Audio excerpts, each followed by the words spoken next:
se retrouver cet après-midi. On change un petit peu les codes, puisque habituellement on se retrouve le matin, mais c'est toujours agréable de pouvoir se retrouver autour d'un goûter et de pouvoir prolonger ensemble dans ce lieu pour un culte témoignage, partage. Donc on va continuer les échanges dans une manière un peu différente de celle que nous avons eue à l'extérieur, les uns avec les autres. Bienvenue à chacun, nous sommes heureux de vous accueillir si vous êtes là parmi nous pour la première fois. Nous sommes heureux de pouvoir vivre ces temps avec vous.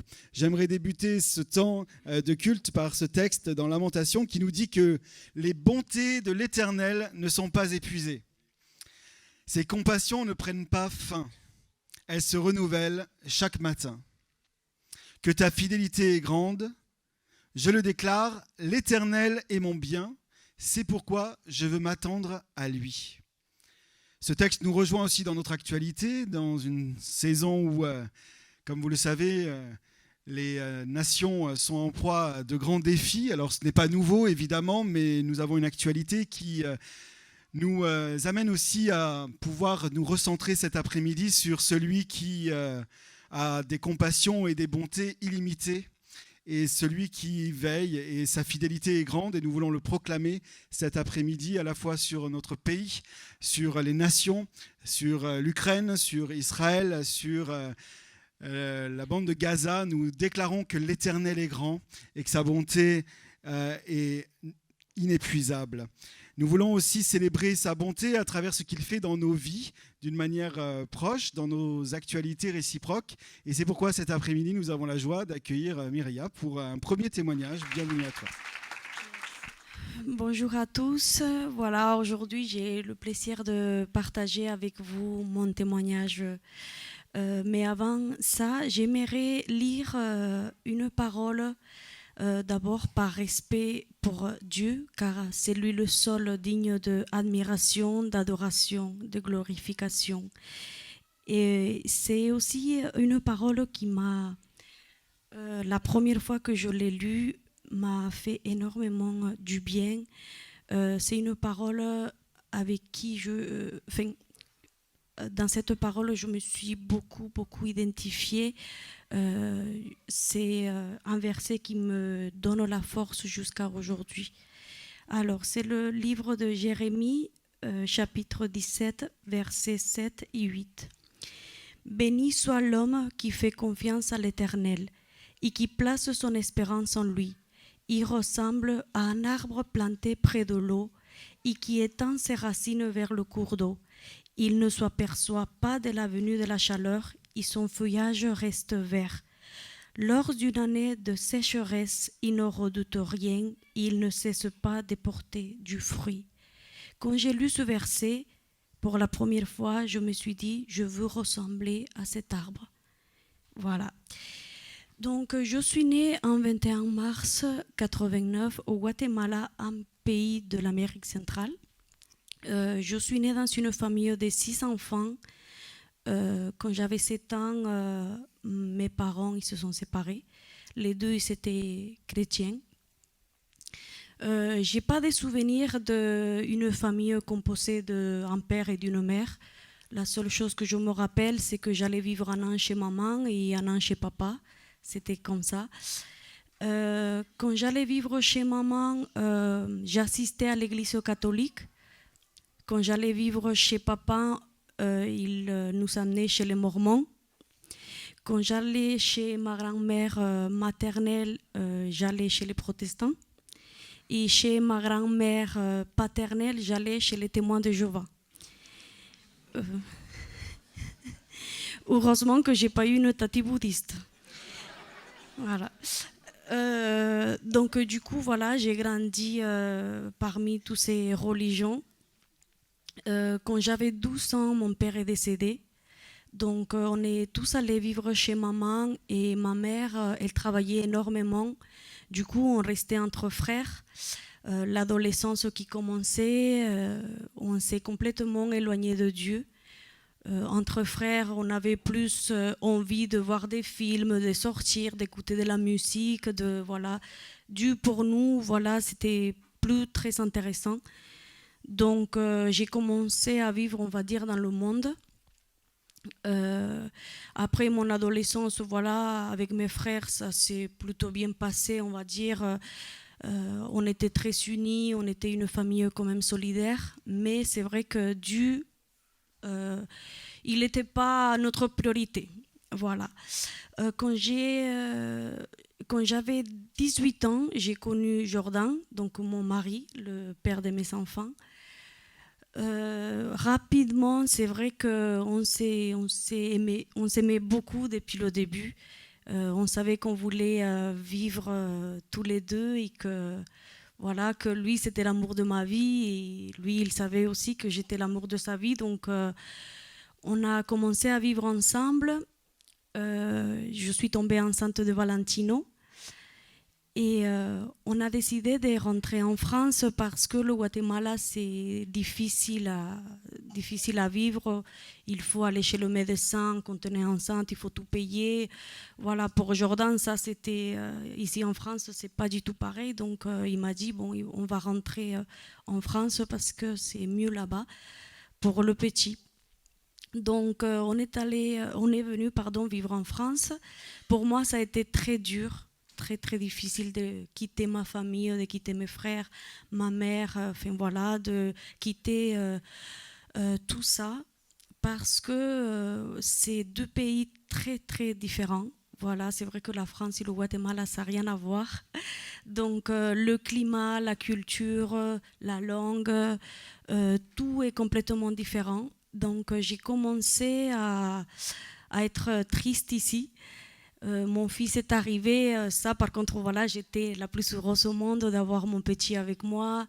J'ai essayé de m'accrocher à mon mari, à mon fils, mais j'ai commencé à être accompagnée et seule.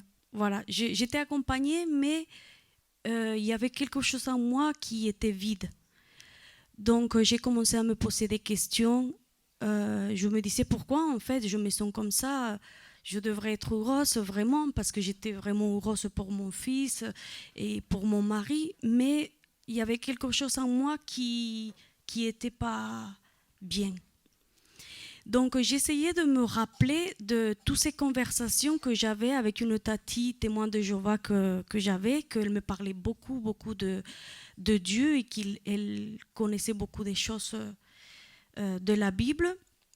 J'essayais de me rappeler de ça et j'essayais de retrouver ce Dieu que j'ai tellement entendu dans toutes ces religions-là, en fait, mais il n'y avait pas, enfin, il n'y avait rien, en fait, je sentais rien, je priais, je me sentais toujours seule. Donc, après, on a reçu la nouvelle que ma mère, elle avait un cancer au Guatemala. Du coup, il fallait rentrer au pays pour l'accompagner. À ce moment-là, moi, j'étais encore perdue. J'arrivais pas à sentir la présence de Dieu dans ma vie. Donc, on est rentré. Ma mère, quand je suis rentrée et je l'ai vue, on ne dirait pas qu'elle était malade.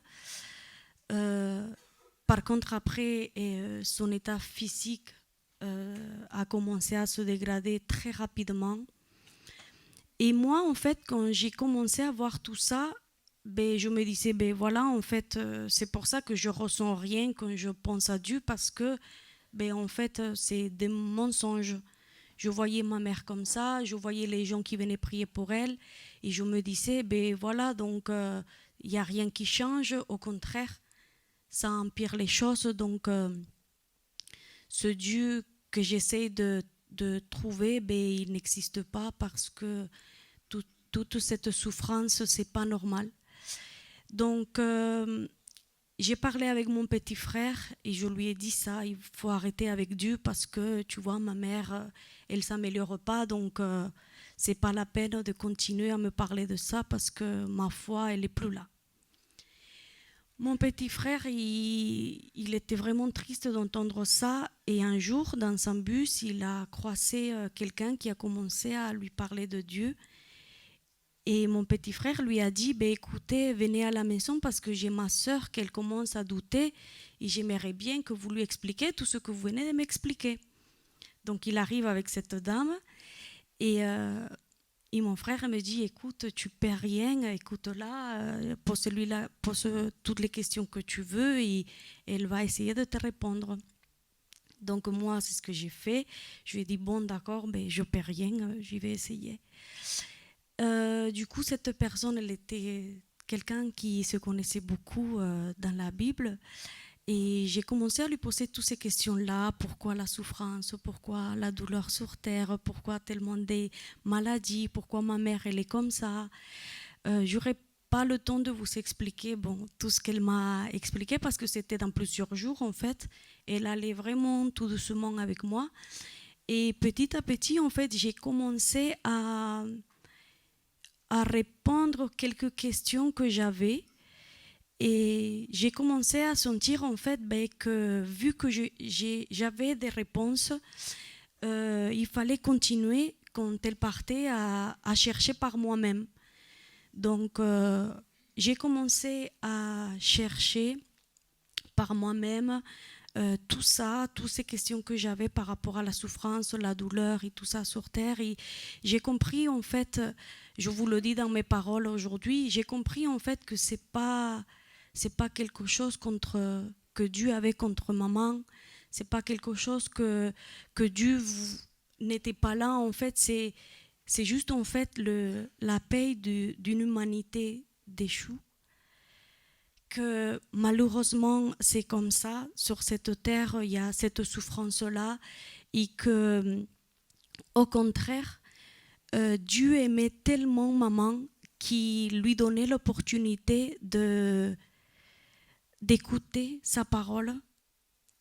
Dieu aimait tellement maman qu'il avait donné son fils pour elle, pour lui redonner tout ce qu'elle avait perdu, parce que lui nous a donné à notre création la vie éternelle et on l'a perdue.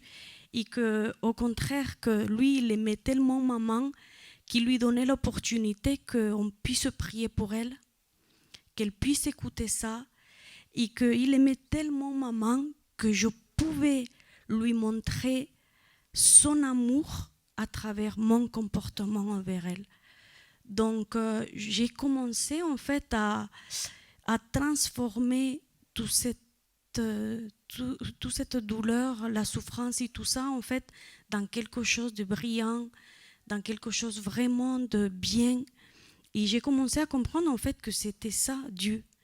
Qu'il y a tout ça en fait, toute la douleur, la souffrance, on voit les enfants qui meurent de faim et tout ça, et les gens, même moi je me disais mais pourquoi tout ça, et en fait on n'arrive pas à comprendre que c'est à nous de réagir, c'est à nous de montrer son amour à travers nos actes en fait.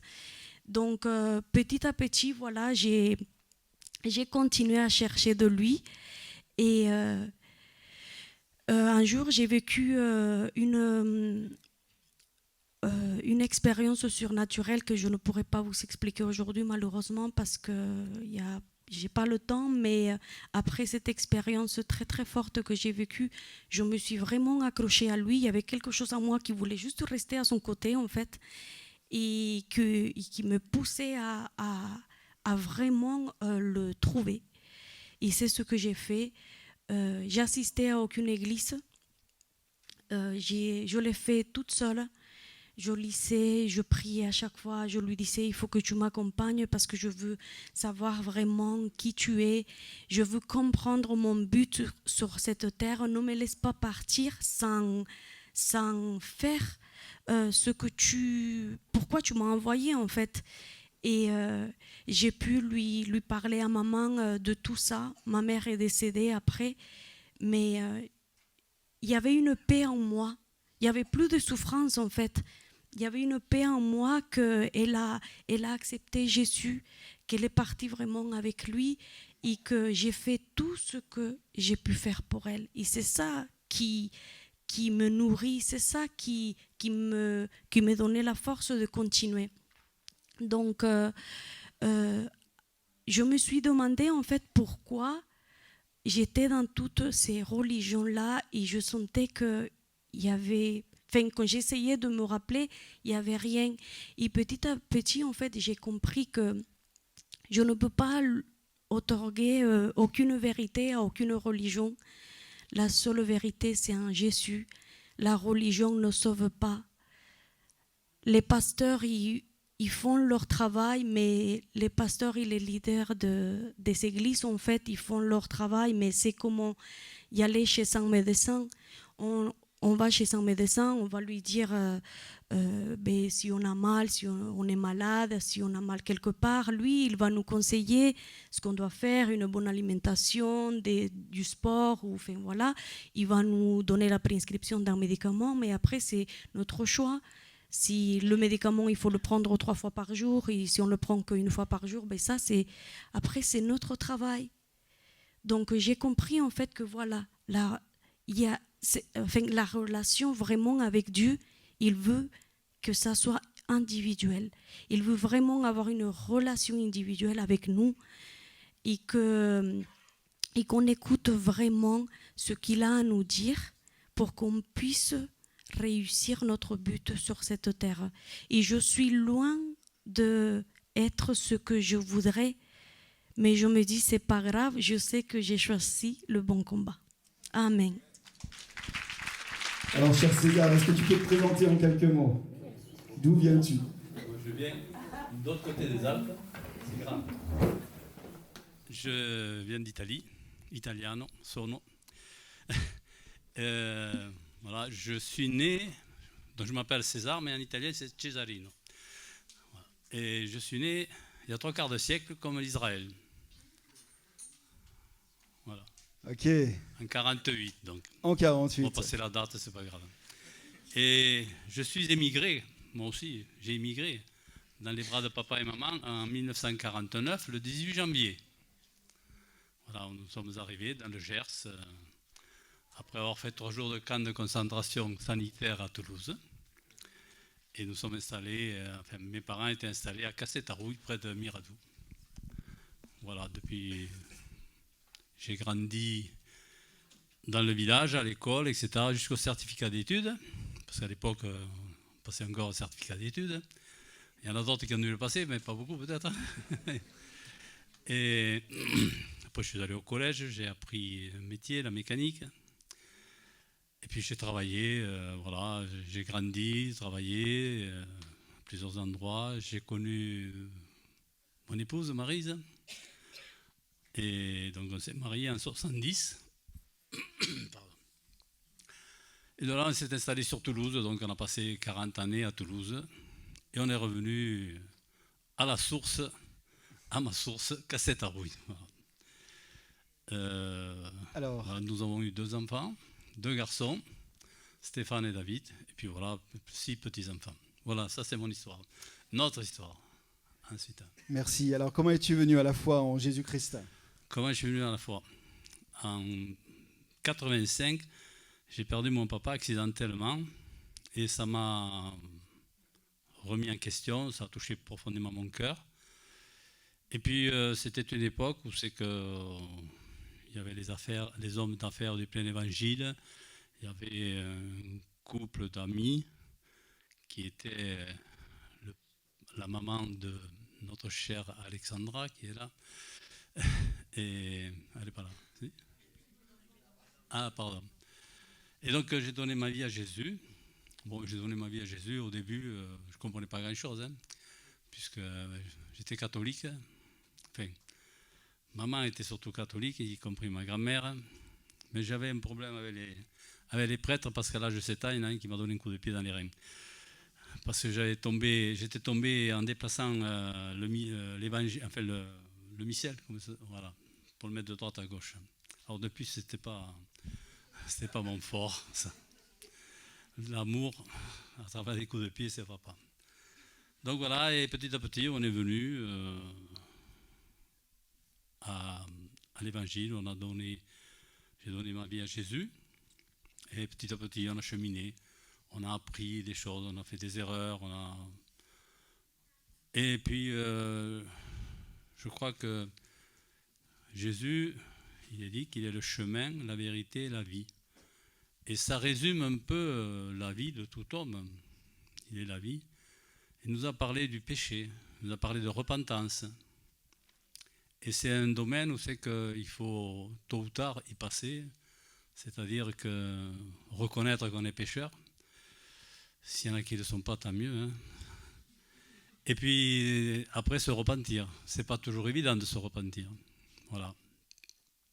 Et puis petit à petit, on a fini par arriver à Roche il y a une quinzaine d'années. Voilà. Alors César, que dirais-tu que Dieu est aujourd'hui pour toi, qu'il est pour toi? Est-ce que tu pourrais nous dire comment tu vis cette relation avec lui aujourd'hui? Alors, Dieu, c'est quelqu'un, quand on le reconnaît, c'est quelqu'un à qui on peut faire confiance. On peut se confier à lui. Pour toutes choses, hein, que ce soit le côté matériel, le côté santé. Il y a toujours, il a toujours une définition à nous donner par rapport à, il a toujours un mot à nous encourager. Si on veut accomplir une tâche, eh bien, même si on n'est pas, eh bien, il peut nous donner la volonté de l'accomplir. Le tout, c'est de dire oui. Plus souvent, on dit dire oui que non, parce que si on dit oui, c'est qu'on a rempli le verre à moitié, et si on dit non, c'est qu'on l'a vidé, il n'y a plus rien. Donc, il vaut mieux avoir un verre à moitié plein que moitié vide. Voilà, ça te va? Bah écoute, il n'y a pas de bonne réponse, c'est la tienne, donc c'est la réponse qu'il faut. Alors, as-tu un témoignage récent que tu aimerais partager avec nous cet après-midi, plus précisément? Ah oui, il va être court, hein, parce que j'en ai plusieurs, mais bon, on va en donner un qui est quand même... Nous rentrions de Paris il y a peut-être 4 ou 5 ans, à peu près, 4 ans, 5 ans, en camping-car, et bon, j'étais fatigué, et Maryse dormait dans le camping-car, enfin sur le fauteuil, et moi j'avais tendance à m'endormir. Et la prochaine aire d'arrêt était à 30 km. Ça a été dur. Et puis à un moment donné, j'ai traversé les 3 voies de l'autoroute, j'ai frôlé la barrière de sécurité, vraiment un miracle. Entre Paris et Orléans, il n'y avait à ce moment-là pas une seule voiture. Mais il faut que ce soit un miracle pour le voir, parce qu'en principe, il y a 3 voies et il y en a toujours 2,5 de pleine. Alors voilà. Donc je crois qu'il nous a gardés, nous a protégés, et on n'a fait aucun dégât au camping-car. Hein, en plus. On n'a juste pas de dégâts, rien, absolument rien. C'est juste la roue qui a frôlé la barrière de sécurité. Alors, moi j'appelle ça un miracle, parce que voilà. Merci Seigneur pour cette protection. Tout à fait. Complètement. Alors est-ce que tu aurais une parole à nous laisser alors qu'on va conclure ce temps, une parole d'encouragement pour nous cet après-midi?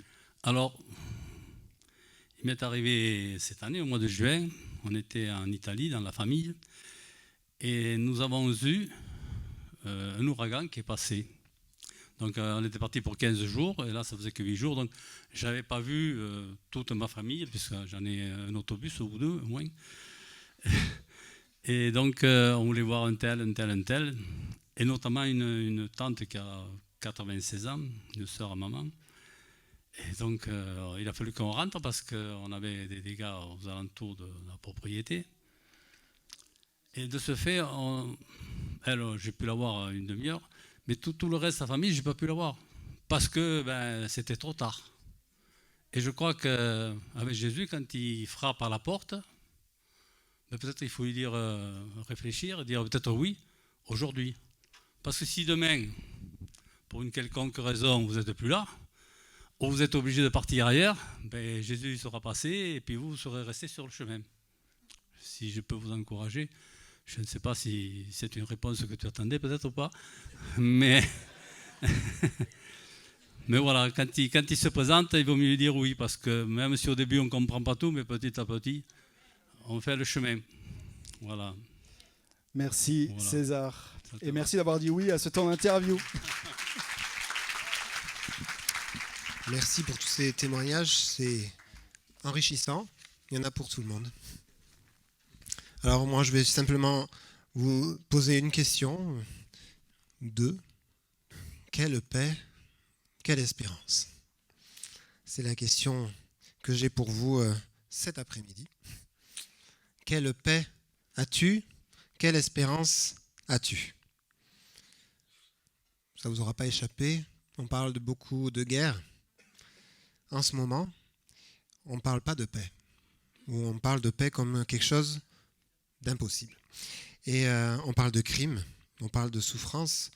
Alors bien sûr, il y a ce qui frappe les yeux, il y a ce qui nous procure des émotions fortes par rapport à l'actualité.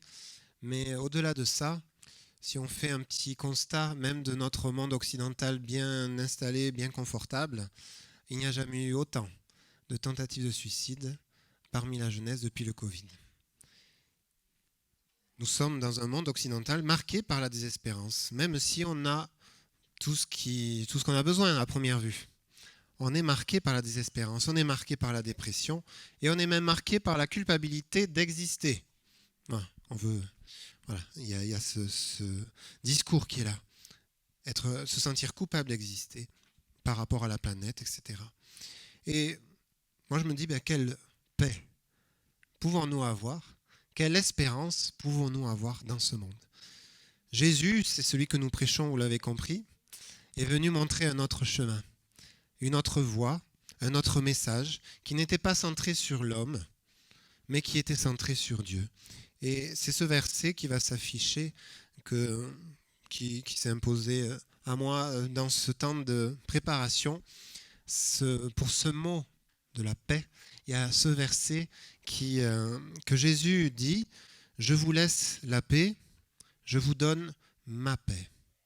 Je ne donne pas comme le monde donne, mais que votre cœur ne se trouble pas et ne s'alarme pas. » C'est un verset qui, même quand on le lit, nous fait déjà du bien, n'est-ce pas? Jésus est en train de parler à ses disciples, il est pas loin d'être arrêté bientôt, prochainement, et il leur parle de cette paix qu'il leur donne en leur faisant la promesse de l'envoi du Saint-Esprit, le Consolateur, celui qui va venir, alors que lui ne sera plus là physiquement, mais celui qui va venir donner la paix, l'Esprit de Dieu, le Saint-Esprit, par lequel il sera présent dans la vie de chaque personne qui va accueillir le Christ comme Seigneur et Sauveur. Et la paix nous vient de sa présence. C'est un seul message que vous pouvez retenir de ce que je vous dis. La paix vient de la présence de Dieu, par le Saint-Esprit, par la personne de Jésus-Christ qui a montré le chemin vers Dieu le Père. C'est une paix qu'on ne peut pas fabriquer. On aimerait bien pouvoir... on se fabrique une paix, on essaye en tous les cas. Sans Dieu, l'homme essaie de se fabriquer une paix, certainement bancale, certainement éphémère, certainement limitée, passagère, qui ne tient pas la distance. Mais avec le Seigneur, nous avons une paix qui, on l'a chanté, dépasse toute intelligence. Et une paix qui est durable, une paix qui est surnaturelle. Parce qu'effectivement, je vous ai dit un petit peu le contexte dans lequel on vit, on va dire être en paix dans ce monde, ça semble impossible. Mais la paix nous vient de la présence de Dieu. Et elle l'est pour chacun d'entre nous. Elle n'est pas juste pour quelques personnes. Ceux qui ont témoigné en ont pu témoigner de ce qu'ils ont vécu avec Dieu, mais tous les autres pourraient dire le chemin qui a été fait dans leur cœur pour rencontrer le Seigneur et qui a transformé leur vie. Le Seigneur, par sa paix, transforme notre vie et notre manière de voir, notre mentalité, nos raisonnements. Parce que parfois, on a des raisonnements qui sont tout faits, tout tracés, des schémas qui sont bien ficelés, semble-t-il, mais où est la paix, où est l'espérance dans nos schémas? Le Seigneur peut nous donner une paix qui demeure, qui ne sera pas en fonction des circonstances. Les témoignages qu'on a entendus l'attestent, ce n'était pas forcément des circonstances idéales par lesquelles César ou Mireia se sont approchés de Dieu, mais au travers même de l'épreuve ou de la souffrance, le Seigneur a montré qu'il était là pour donner une paix. Après un décès, le Seigneur peut donner une paix qui surpasse toute intelligence. Et elle ne s'explique pas, elle se vit. C'est vrai que parfois on dit, mais explique-moi comment tu... Je peux essayer de t'expliquer, mais mes mots ne suffiront jamais. L'expérience de l'amour de Dieu. La paix, nous pouvons l'avoir parce que nous sommes aimés de Dieu. L'amour inconditionnel de Dieu qui va changer notre regard sur nous-mêmes et sur le monde.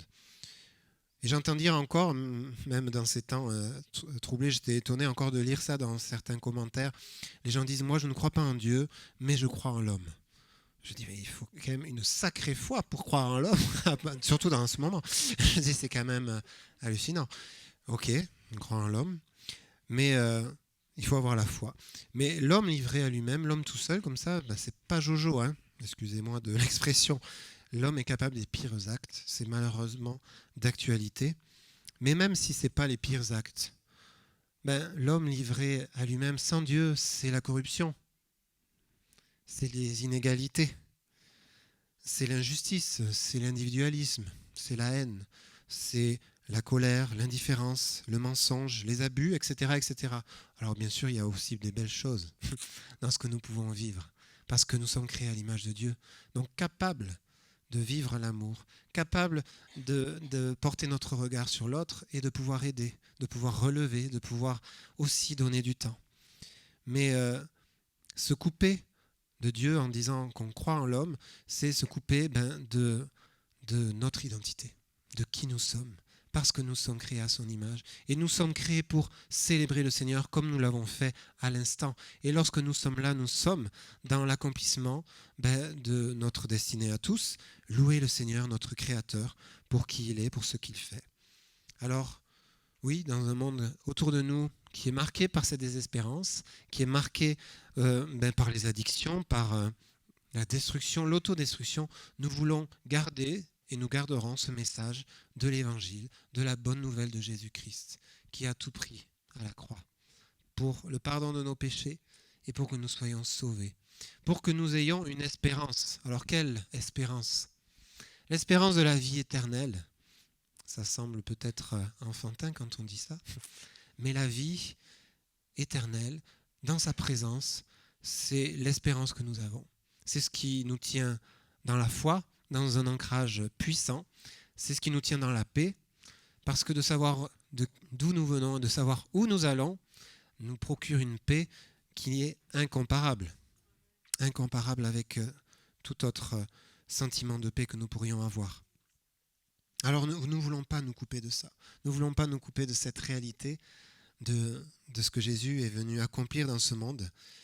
Je ne pense pas qu'en ayant un cœur dur, on va changer l'état du monde actuel, mais je crois que ce qui peut transformer, selon la parole de Dieu, c'est l'amour de Dieu, c'est sa grâce.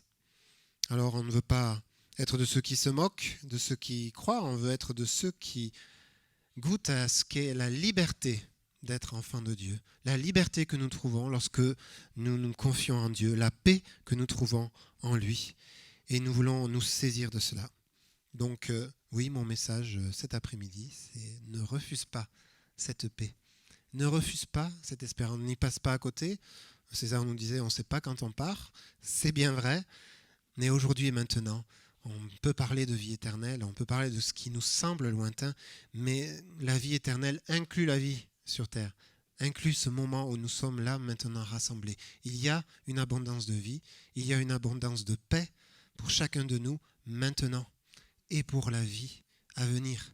Quelle gloire, quel esprit de résurrection ça procure en nous, parce que ça nous fait sortir de la mort, ça nous fait sortir de la dépression, l'amour de Dieu, la paix de Dieu, l'espérance en Dieu.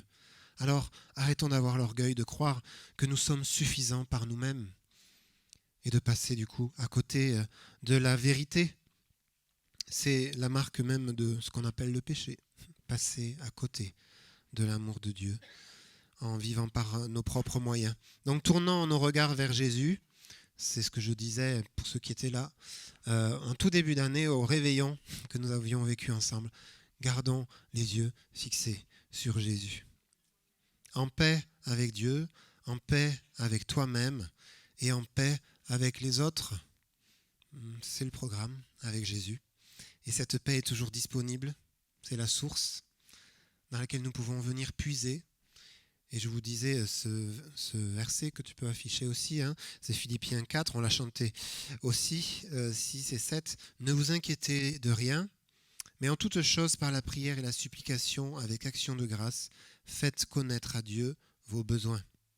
Et la paix de Dieu, qui surpasse toute intelligence, gardera vos cœurs et vos pensées en Christ Jésus. Amen. La paix qui surpasse toute intelligence, qu'elle soit notre partage à tous, la paix avec Dieu, parce que la Bible crie « Soyez réconciliés avec Dieu ». Et le chemin, c'est Jésus.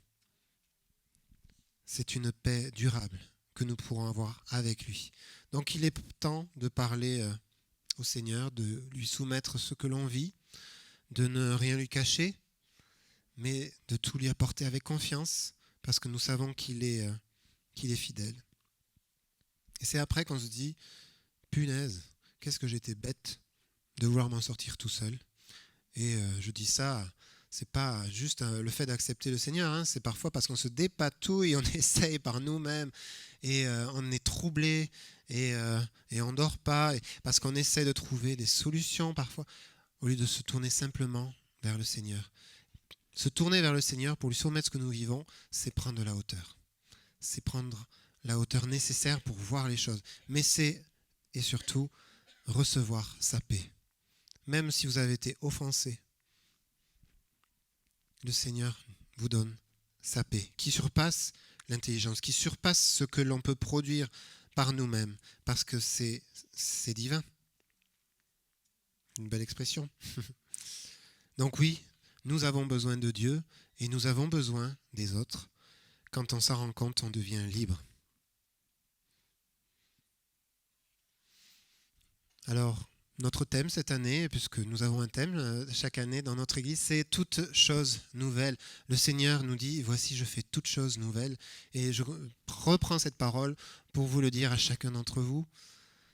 Le Seigneur fait toutes choses nouvelles et il peut le faire aussi dans ta vie, quelles que soient les circonstances, quelle que soit la situation que tu peux vivre. Le Seigneur est capable, par son esprit et par le concours de votre volonté aussi, faire toutes choses nouvelles.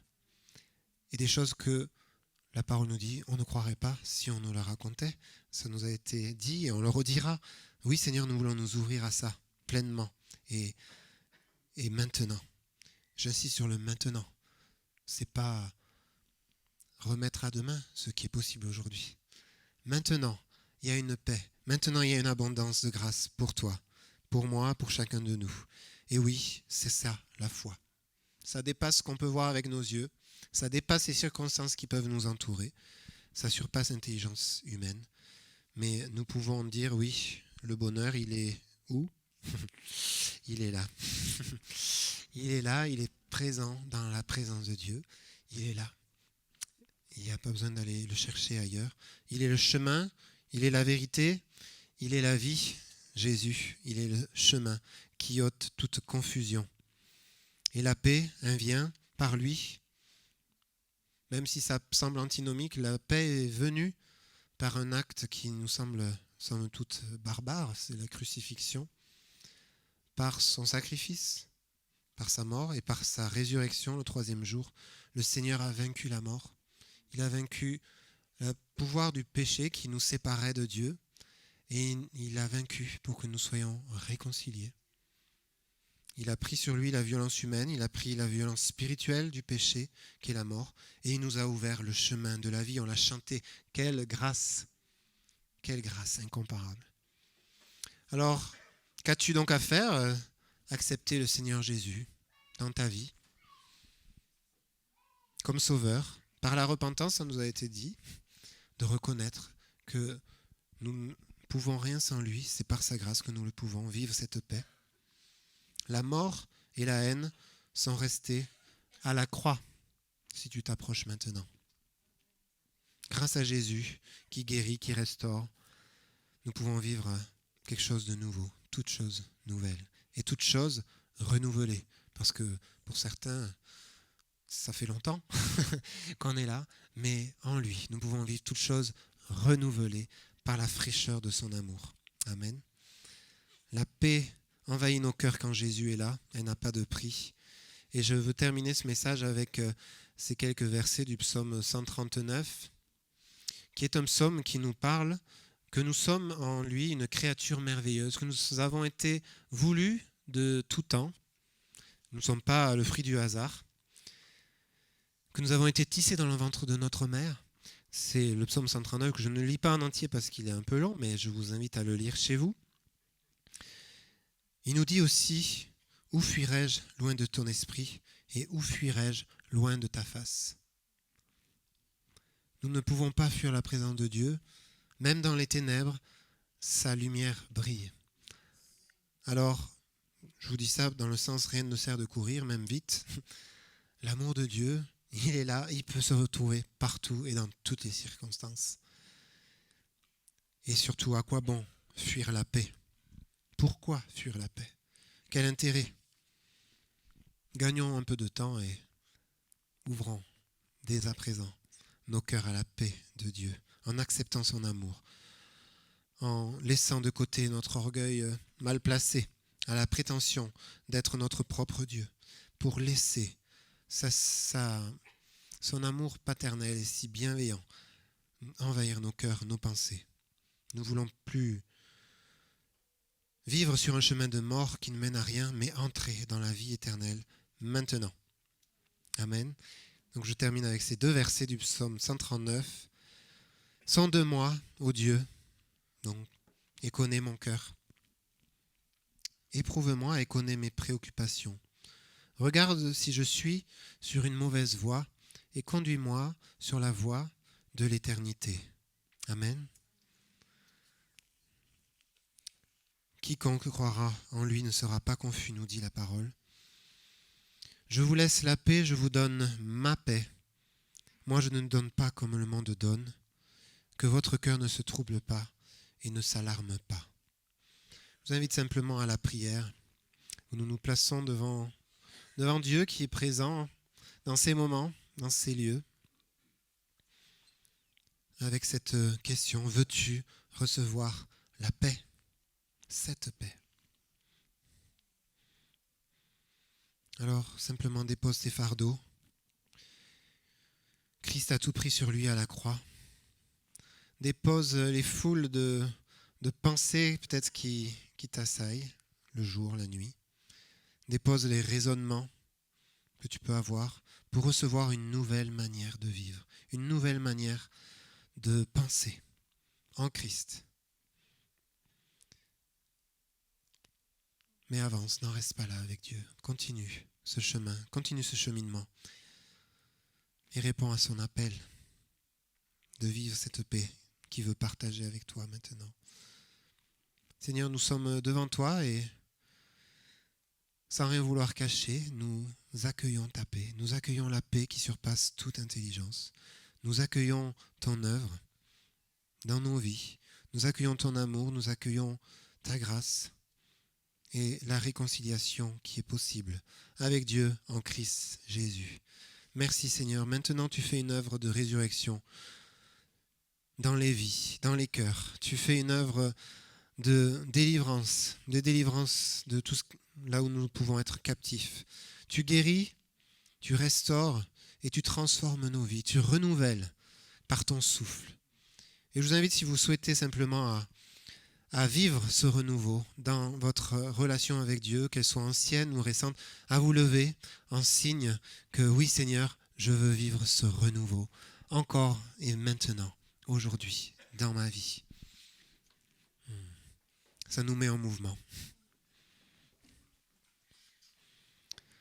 Seigneur, nous sommes là et nous disons oui. Oui à ta grâce. Oui au renouvellement de ton amour. Oui au renouvellement de cette paix. Peut-être que je l'ai perdue en chemin, au passage. Seigneur, je veux renouer avec cette paix. Je veux renouer avec cette espérance qui surpasse toute intelligence et qui va au-delà des circonstances que je peux traverser. Merci pour cette paix.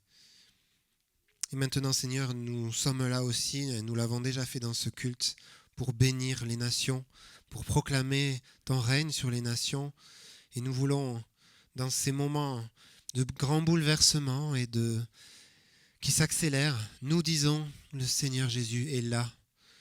Seigneur, donne ta paix, répands ton salut dans les nations. Nous pensons à Israël en tout particulier en ce jour.